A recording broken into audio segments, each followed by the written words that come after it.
Welcome to the Flying S Podcast, bringing City Hall to your headphones.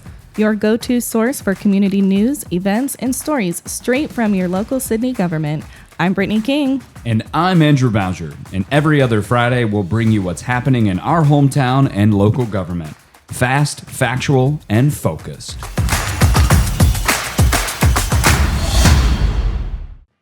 Hey, everybody. This is Andrew Bowser back with the Flying S Podcast, and I've got my co-host, Brittany King. And today we've got a special episode. We're going to be talking about streets. And Very controversial topic, I feel like, on Facebook. Yeah, a little bit. But, you know, everybody drives on them, right? Everybody needs them. Exactly. Today we have John Cruzy, who currently just transitioned from the Public Works Director to the new City Manager. John? Hello. And we do have our street superintendent, Brian Green, as well. Hello. All right. So both of them today, we're going to talk through a variety of different topics. We're going to talk about streets, some other public works projects, and what's happening here in the city of Sidney. So John, Brian, let's take a little bit of time and introduce yourselves to the listeners. Brian, why don't you kick us off? Sure. I have been with the city for about 20 years. Come this November, I hit my 20-year mark, and I am the street superintendent. I am in charge of streets, traffic, mosquito abatement, snow removal, just a whole plethora of things related to streets. So, How long have you been with the city? it'll be 20 years this November. That's fantastic. Yeah, it's been great. And John? I'm on my second stint with the city. Yes. This time for 5 years. I was previously here for a little over 16 years. But again, as Public Works Director, I oversee our utilities department, which includes water treatment, wastewater treatment, sewer collection, water distribution, as well as the street department, engineering department, and our transportation, which includes the Shelby County Transit and the airport, as well as the service center and garage. Yeah, a full cadre of different things that you oversee. So I know, really jack of all trades. and I the feel airport. Like. yeah. I said, Oh, did you? I said that. I mean, if you were listening, I said it. I wasn't. If you weren't listening, and I didn't say I wasn't listening. I was. Fun fact, John actually started his career as code enforcement for the Yep. city. Oh. it. Yeah. First code enforcement officer. Very exciting. Oh, Yeah. What year was that? That was a long time ago, Brittany. What year were you born? 1989. I started in 1989. Fun fact, then Mayor Barhorst also was, he was the mayor then Yeah, too. but But both homegrown and raised here in Sidney, right? Correct. Yeah. Brett, 1985 graduate of Sidney High School. Oh, yeah. Awesome. Go Yellow Jackets. Did you graduate? Or were you on work release? That was obviously directed towards me, and yes, I did graduate. Class of 93. All right. Awesome. I know we have some changes in the Public Works Department with recycling. John, do you want to talk a little bit about that first? Correct. Yeah. So we had a 1-year contract renewal with our current refuse carrier. One of the things that the changes they're making is yard waste will now be picked up and disposed of as part of your regular waste. It's not a separate pickup. You can still put your yard waste in the same yard waste bags, set it out with your trash, but it's all going to be picked up and taken to the landfill together. And the other change is that recycling is now going to be picked up weekly. That began August 4th. So no longer having to keep track of, when your recycling is going to be picked up. Good job, John. Yes, kudos to John for getting it to a weekly recycling pickup. A lot of people are going to be very excited about that. Sorry to interrupt you. We have to do the applause when there's good things. Did not know that was an option. There's also crickets. So I'll put the crickets on and Whenever just Brian keep going talks, on yes. and on and on. I can't wait. Well, let's get into what's going on downtown. I know I've seen a lot of questions about people asking about, the walkways downtown and everything.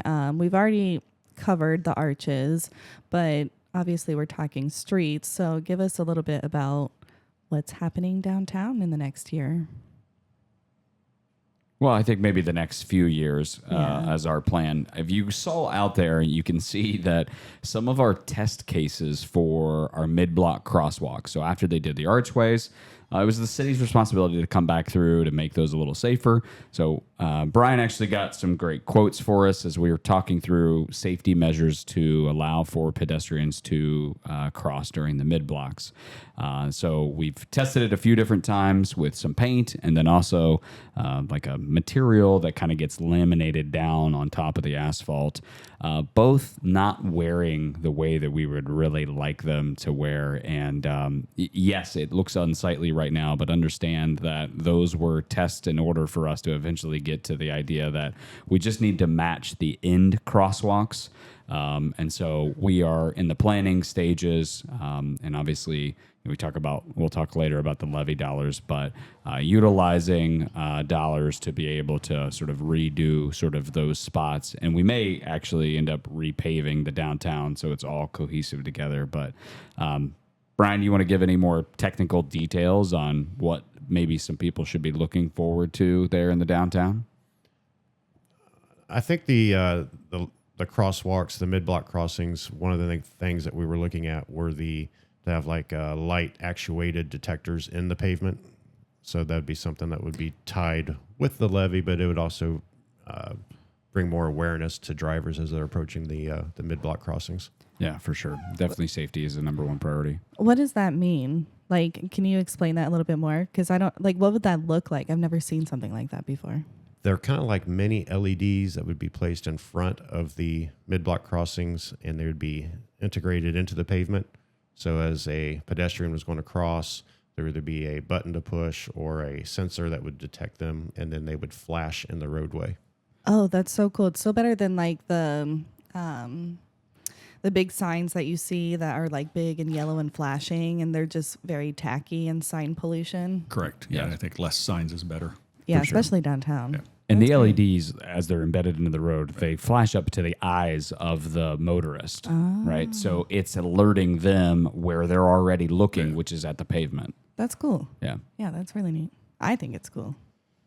But Yeah. So whatever we do with the mid blocks, they will match the end cross blocks. And so right now it's that jade color that's there. And so if we go to repave everything, we may pick a different color, but everything will match accordingly, and it should last us another 15 to 20 years.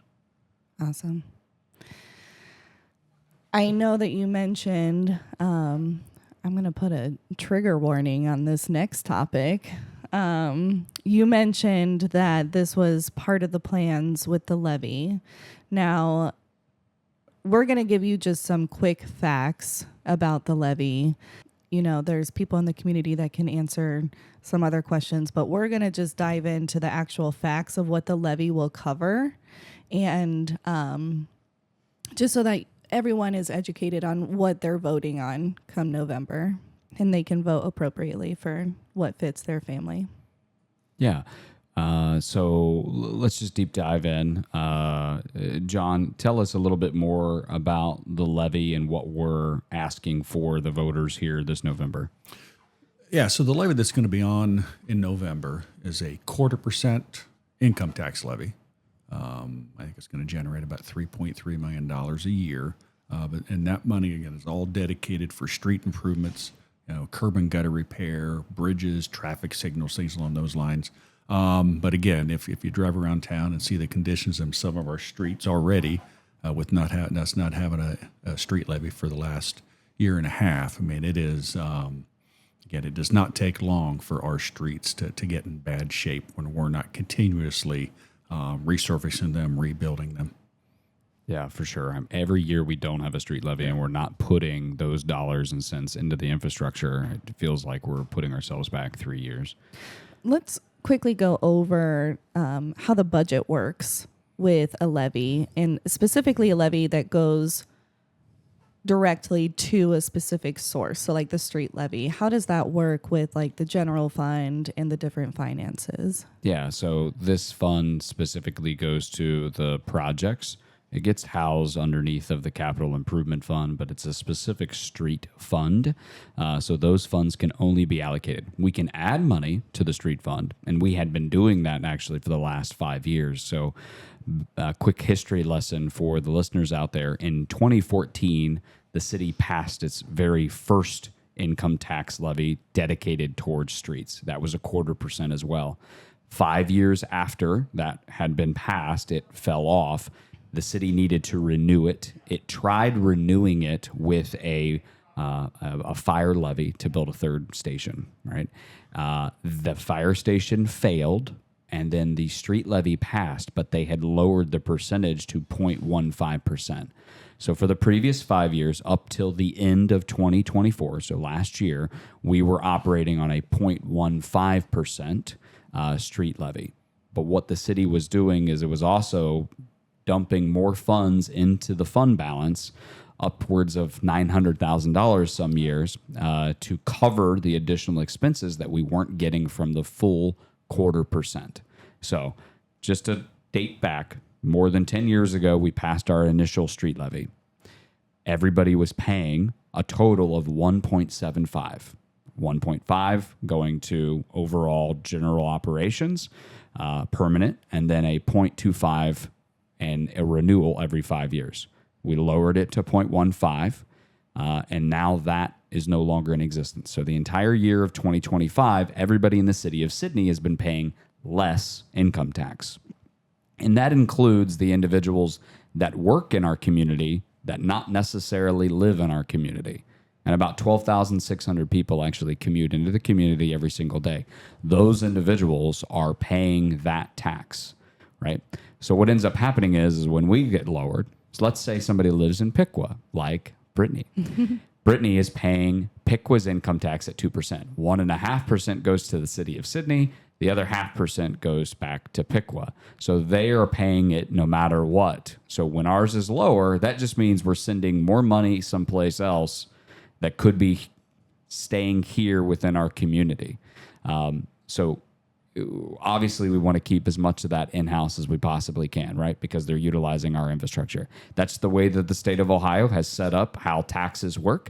That's not for us to decide. That's just simply the rules of how it gets allocated. So that's where we're at for the tax purposes. But within the special fund, we get audited every single year, and we set a budget on a 5-year cycle for all of our capital improvement projects. And typically with the streets, we go out even further, right? Because some of these projects rely on grant dollars from the state or federal government that we need to allocate. And so some of that's engineering dollars. And then we then have to have a lap in year before we can start construction. And some of those projects takes more than 1 year. So in order to just focus on 5 years, it's not great planning. And so we have to extend that much longer because we're looking at it in a much larger picture. Yeah. Well, so this one is only going to be like a 5-year renewal, correct? In the last one, we were trying to push for a permanent one, but this one's just 5 years. Correct. Okay. City Council felt like it being permanent made the most sense for the city moving forward because, let's face it, streets are not going away anytime soon, and we are always going to need repairs and replacement and reconstruction. So from that perspective, they felt like that was the best. There was some opposition that was out there that felt like they wanted to have more control and they wanted it to be temporary and they wanted to be able to vote on it every 5 years if they wanted it to renew. So City Council elected to still keep it at the original 0.25%. I want to make sure that it's clear that this is not a new tax nor an increase from the original back in 2014. And so it is only for 5 years. So it would start in January 1 of 2026 and it would run for 5 years. Well, thank you for that quick overview, Andrew, of like how all of this works. Because I know it can be kind of confusing if you don't work inside the government and know how government finances work. So I do think it's important that we get into these nitty gritty details about, you know, what the levy will do. So let's talk about some projects, you know, that the levy has done or that are on the docket that the levy would fund. Well, yeah, probably one of the streets that we get the most complaints about is Walpock Avenue. and that's the section between Russell Road and Ohio Avenue where you start to go up the hill. So that is one of the major projects that, if the income tax levy is passed, would be taken care of. Now, that total project cost is about $10 million. So it's a huge project. But that includes, replacing all the utilities. So water, sewer, storm sewer, all the curb and gutter, and the street. So the income tax levy portion of that, the street portion of that is about $2.2 million. So I guess I don't think a lot of people know what it takes to rebuild a street too. So you would rebuild that one from like the full underground, right? Correct. So go Yes. into Yeah. the details of like how the actual process of repaving a street and how much work goes into it. Well, again, in this case, the big part of this is replacing all the utilities. The sewer line's going to be, I don't know what the sewer line is up there, we haven't done the engineering, but it's probably 6 to 8 feet deep. So the first thing they would do would replace the sewer line, then they replace the water line. So these, I mean, again, and we're talking about a good length of roadway there between Ohio and Russell Road. But they're going to excavate, all the base for the street, put that back in, again, put the curb and gutter back in, and then do a new street. The other thing we're looking at is it's currently a 4-lane road. The lanes are too narrow. When you're in the outside lanes, they're falling apart. You're half driving in the curb. So what we would do when it's rebuilt is probably a 3-lane road with a center turn lane and more green space and probably some landscaping to dress that area up through there to make it look nicer than how it currently looks with all those curb cuts and all the asphalt. Yeah, it's a pretty big undertaking when they go. And I think what John's point is that our engineering department and public works, and John oversees both, is really aligning projects together, right? We don't reconstruct streets to then just go back and have to tear them up. So sometimes what people see that are out there, like Vandemark, for example, well, they had underground utility work that was going on, and we wait on finishing the streets until it's done. Sometimes it lingers out another year or longer. Some of it's funding, right? And other times it's because we have other projects that are underneath of the street that we need to fix first before we go back and repave it. Nobody wants virgin asphalt for us to have to rip it back up to go underneath. Right. Yeah, no, that makes sense. And I know that that's one of the big complaints that I see around town. Yeah, and there's other times where we've done utility work, replaced a water line, where they've repaired the trench. Sometimes you want to give that time to settle before you come back and resurface. Otherwise, you resurface the road right after that, and then you got a dip in the road because that's settled, and you didn't wait long enough before you came back to resurface it. And then So eventually you're going to have to go back and redo it again. correct. Yeah. So that's one of the issues we're running into out on Vandemark. We did the water line in 24. They had to get back out into Vandemark as part of the Stewart subdivision project. So that's all the work out in Vandemark Road's done now. We're letting that settle, and Vandemark Road is planned to be resurfaced this fall. Okay. Yeah. Unfortunately, there's a lot of Facebook public works directors and Facebook city managers out there, and I would highly encourage any of them that come on in and we'll have real good in-depth conversations on asphalt and why we do what we do. Yeah, and that's one of the reasons why we started this podcast, is so that we can do those deep dives into these subjects, because it's like I said earlier, it's unknown. If you don't work in the government, you don't really know how it works. I just had a conversation with someone the other day that said, "Oh, every time we go by city workers, they're just standing there staring into a hole." And I said, yeah, if you have multiple people standing around a hole, they're monitoring different things for the safety of the person inside of that hole or the machine inside of that hole. So they're not just standing there, they're monitoring things for safety aspects. You bring up a good point. Brian, let's get you back into the conversation here. What, I was doing just fine. how many employees do you employ out of the street department? So we have a total of 7 employees. 2 of them are in our traffic division, which is they monitor our traffic signals, our signs. They also handle all of our locates that come in through Ohio Utilities Protection Service. And they changed banners throughout downtown area, and our street lights that are in the downtown area too. So those 2 are kept pretty busy on those tasks, which leave me with 5 people in the street department to take care of the potholes and any complaints that we have out there. And we also do a lot of tree pruning, which you would be surprised at how much time that takes up out of our department is the urban forestry part of it. Yeah. Fun fact about Brian, he is actually our certified arborist for the city as well. Yeah, and every year he gives away trees, so look for that every year. Yep. We run a tree sale every year and also a tree lottery program, which I know when this airs, it's going to already be passed, so we can maybe get on earlier next year and talk about that program. But, Yeah, for sure. So what's the length of amount of asphalt or roads that we have here in the city? So the city of Sidney has almost 300 miles of paved lane miles, and that does not include all the alleys that we have and also all of the parking lots that we have to maintain. So with 5 total employees, basically we're looking at a number that's close to 50 lane miles for each employee. Correct.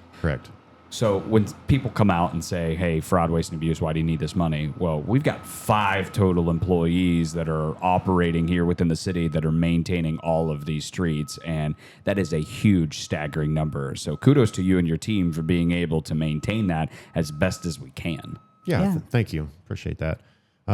Just something to think about too. These, the roadways that we have today, they obviously just don't last as long or seem that they last as long as they used to.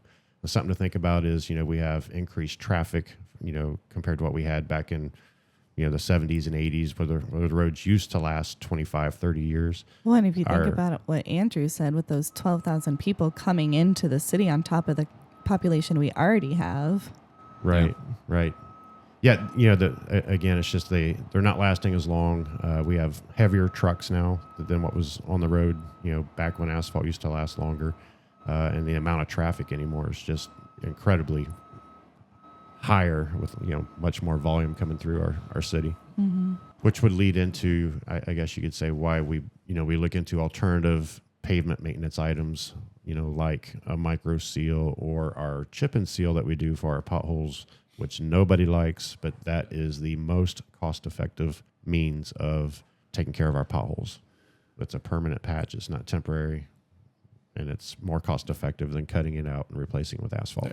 Yeah, I think the other thing as part of the levy goes is that the first 2 levies, they really concentrated on resurfacing, spreading the improvements around the city, and didn't take care of a lot of the major projects that we're now looking at now that are very large dollars, large street reconstructions versus just general resurfacing. Because the longer you wait, the more expensive it's going to get because Correct. the bigger the project it gets. Yeah, I think the goal was to, spread the improvements around the city versus concentrating on these different streets and spending large amounts of money there. So now we get to spend probably twice as much. Yeah. And then we have to reconstruct major roadways. You brought up Walpock. Last couple of years, we've been working on Campbell Road. Correct. So there's other projects, obviously, that are going to take a lot more money. And some of them aren't even, very noticeable projects, right? Like we definitely need to reconstruct Court Street, especially over by the bridge. That's not what we would deem a sexy project that people care about but it's something that we know it desperately needs to happen based on an infrastructure standpoint, based on a variety of need, based on engineering. Yeah. I mean, Campbell Road was a mile long, 3 lanes, $3 million. Yeah. It's a lot of work. Yeah. No utilities, all street, curb and gutter. So when you talk about that, and John had mentioned earlier, this is going to raise about $3.2 million per year. When you look at Campbell Road, I mean, that's one street for 1 year, right? And it took 3 years to plan and program. That's a lot, right? Those dollars do not stretch as far, as Brian was mentioning, even where they were, right? It costs so much money to reconstruct or repave these that it's harder and harder to get as many of the projects that we need to. That's why it's desperately the need to be able to do it now, because waiting even a year, it's continuously compounding and putting us behind. Yeah. So, like I said, the cost of asphalt and concrete exponentially increased the last 5 years. Oh, yeah. And one of the things that we want to watch out that we don't fall in the trap of is as we put off these maintenance items, it's kind of like your car. Do you change the oil or do you change the car, for maintenance? So the longer that we don't get to go out and resurface these roads, they will turn into a reconstruction project instead of a simple like mill fill. Yeah. Mm-hmm. Is that where you just do like the top surface essentially. or- Correct. The top surface is milled off usually around 1.5 to 2 inches, and then it's filled in with new asphalt and rolled and gives you that nice new surface. Yeah. So milling, basically, for all those that are out there not technically savvy, it just means they're grinding off the top of the Yeah. asphalt, and then they're going back over it with new virgin asphalt. Okay, let's talk about some other projects that will be in the next like 5 years. Yeah, so obviously, if the levy's approved, the other, probably the second most complaints we get is Russell Road. I'm sorry. Second most complaints we get is 4th Avenue between Russell Road and Paul. The plan is to rebuild that section of roadway with new curb and gutter, and obviously, reconstruct the street. And that's that's just the street portion of that project's well over $2 million. We're looking at having the access from the Kroger Plaza out onto Folkerth Avenue. The city recently bought a house there, a piece of property where we can get access out to Folker. So that's high on the list to get done. The reconstruction of Crescent Drive. Crescent Drive's in horrible shape. So rebuilding that, as well as there's a section of South Ohio Avenue that rides really, really bad. So getting that section between Water and Clay reconstructed, as well as some of our major roadways around town that need to be resurfaced. How do you determine which projects you do? It's based on the condition of the street. We've got and Brian can talk about this. We have a company that comes in every couple of years. They scan the asphalt. They're able to tell you the condition of the asphalt, and they grade it so we can see how much these streets have deteriorated over a couple of years. And so that's part of the guide we use is based on that information on the condition of the roadways. Yeah, and I think it's a combination of that, which is it's called PCI, Pavement Condition Index. So they come out and they will give us a rating, and these roads that fall into failing, obviously we want to pay attention to. But then we also have to watch what projects are coming up on that road. So they may have a water project in 3 years, so we don't want to pave it next year, and then 2 or 3 years later run into the problem we're like we digging it talked up, about yeah. earlier, where we don't want to dig up fresh asphalt. Yeah. So even with the ratings, we may fall into where that road does rate really low, but we have to wait. So Yeah. Well, in some cases, when we've got utility projects planned, if we're replacing the water and sewer, they're tearing up the road. By the time they do all the laterals to the buildings, they've torn out a lot of the curb and gutter. They've dug out most of the street. So, when we're doing large utility projects, sometimes that drives which streets are going to be reconstructed. And you just saw last year we repaved all of Spruce. And that wasn't originally part of the project, but because it was so tore up, we needed to go back through, mill that down, and then repave the top of that street. And obviously that's leading to next year's large project as well, which was the Spruce Street Bridge. And for anybody kind of tracking it, I guess, over the last 4 years that we've been talking about this project, it's gone up exponentially, almost double in cost from what it originally was because of the new rules and regulations from CSX, which is what the bridge crosses over to get to the sort of the Green Tree neighborhood or the south end of the city.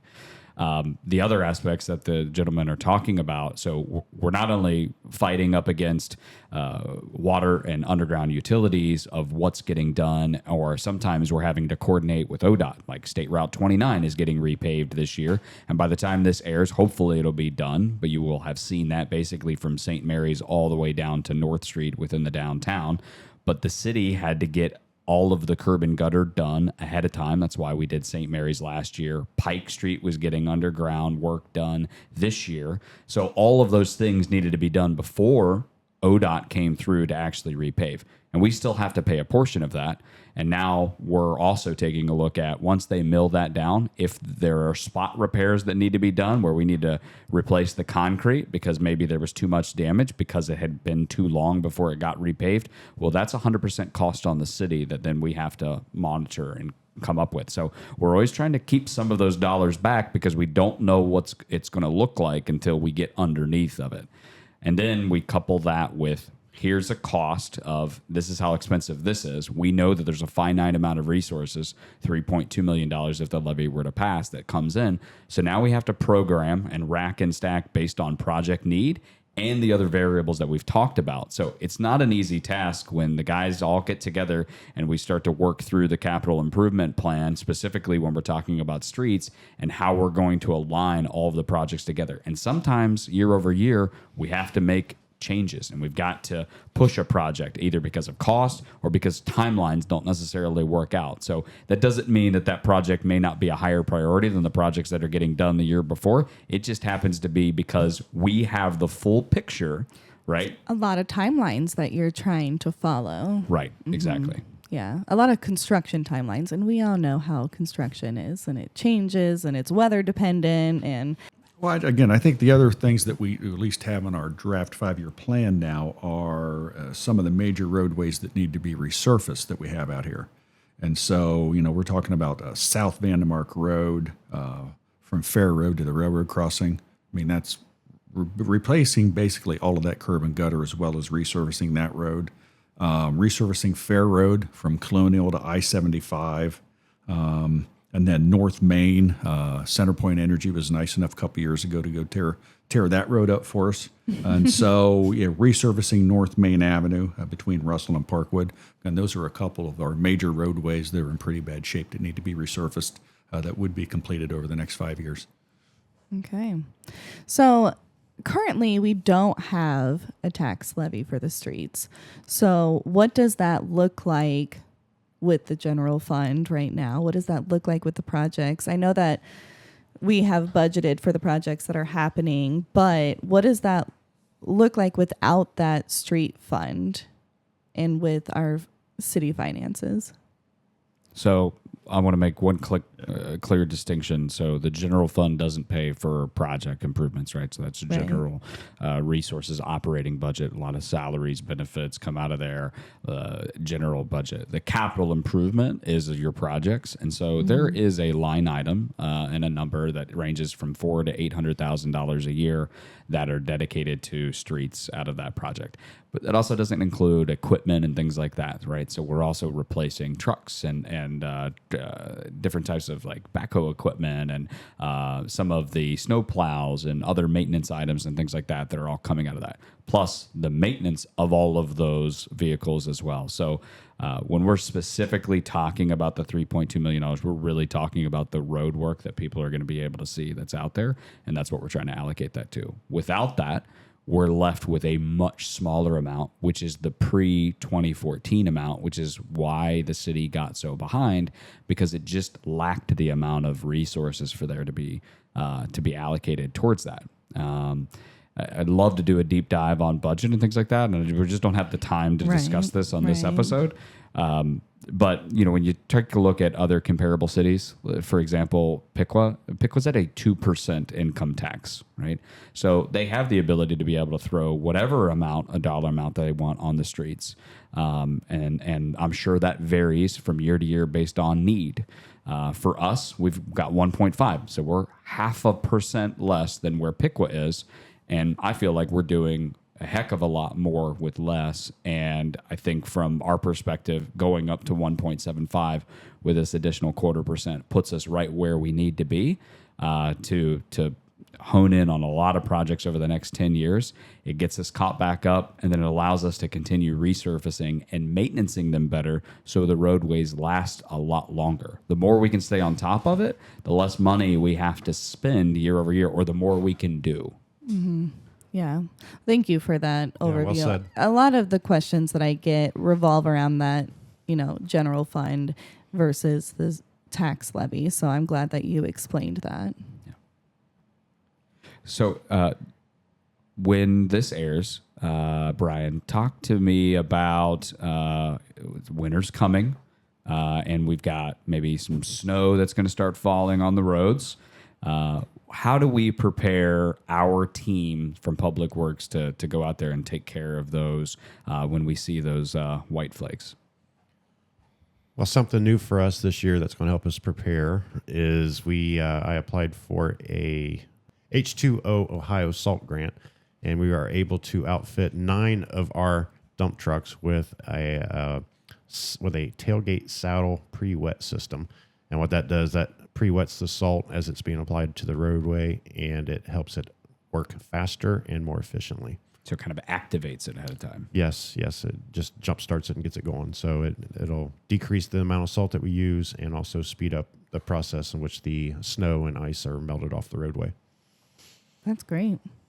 When we do have a big snow event, what are some tips that you can give people so that when the snow plows are coming through and stuff? I know it's the don't hit my mailbox, don't hit my car, but what are some things that people can take so that they can avoid things like that? Because the snow plows are huge. They are. And probably the biggest tip I can give is to make sure that you give our drivers plenty of space.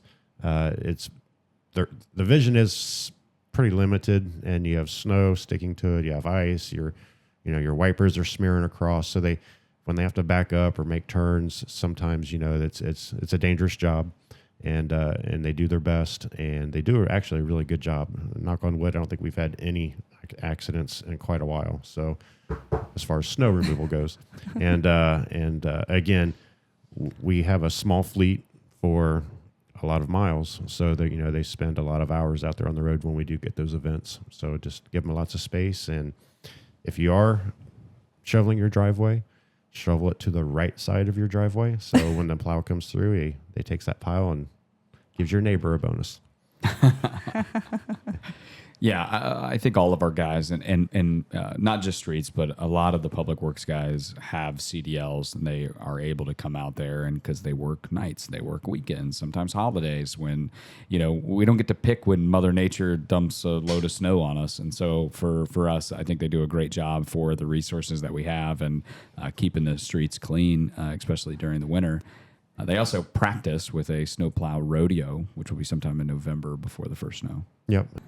So the snowplow rodeo is an event that we have down at Custom Border parking lot, and it gives our drivers the chance to go through obstacle courses and help fine-tune their skills as they go through them. And, of course, they are given a score or judged, if you say. We have several judges that come down and volunteer, and, if they hit the cones or whatever.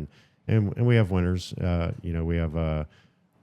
from all the different departments, including streets, which, we mentioned that we have a lot of help. We've got 7 guys in streets, and at times we'll have upwards to 10 to 15, 16 vehicles out there clearing snow, including pickups, and you see them clearing the sidewalks. Our Parks Department clears the sidewalks, city sidewalks. And so it's a big group effort, and it's a great learning opportunity for our drivers down there. And it's fun to watch.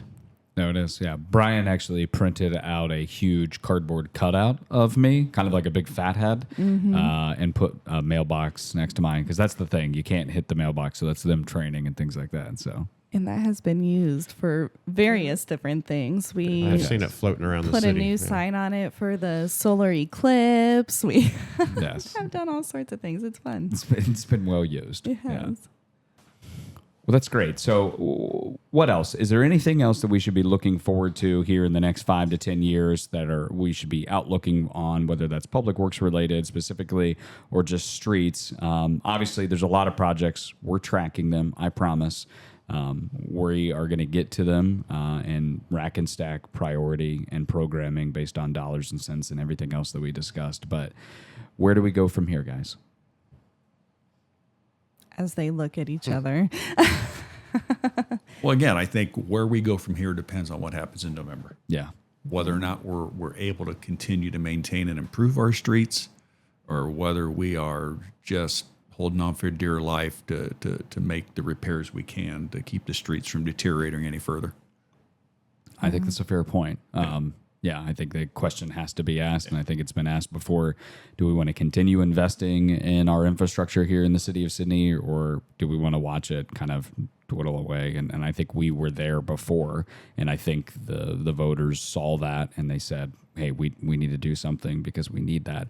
Anybody else, requesting information or wants to know more about the levy, feel free to reach out to us directly. I know that there has been a committee that's involved, and by this time when this airs, I'm sure they will have put out a lot of information very similar to what we've discussed here today. But if anybody's got any questions about where funds are going, or how we're paying for a new city hall, or this or that, or why we can't divert funds over to the street fund, I'd be happy to get into a full auditing budget lesson with you. If you want to come into City Hall and we can talk through that, I will bore you and put you to sleep.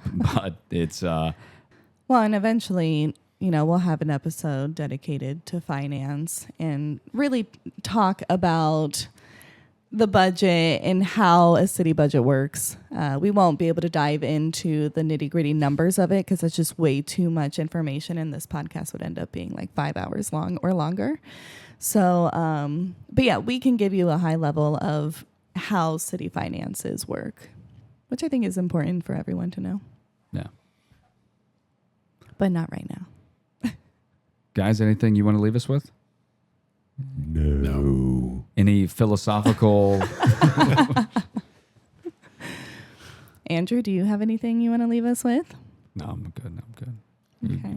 I think something that might be apparent is just it will not take long to see a difference in the streets, as far as the condition of them. If we continue down the path we're on, you're going to see more tar and chip repairs, more pothole fixes, and it'll be very apparent that we're not able to keep up. Right.